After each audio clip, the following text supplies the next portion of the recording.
Noong ika-11 ng Marso ng taong kasalukuyan, dineklara ng World Health Organization ang paglaganap ng COVID-19 bilang isang pandemya. Ito ay dahil sa mabilis at patuloy na pagtaas ng mga kaso ng COVID-19 sa China at sa nakababahalang pagdami ng mga bansang apektado ng sakit na ito.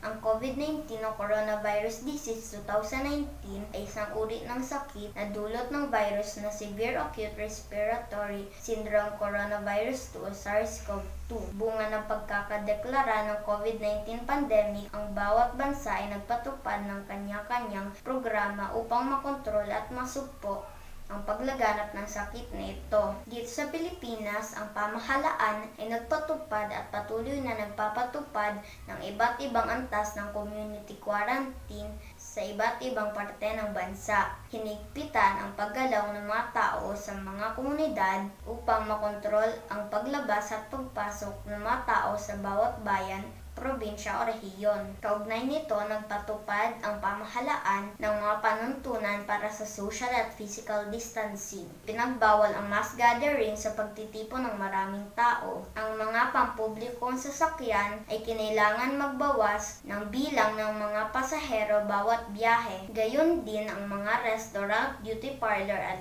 gym ay limitado ang mga bilang ng tao na maaaring pumasok. Ang mga ahensya ng gobyerno at maging pribadong sektor ay nagpatupad ng alternative work arrangements.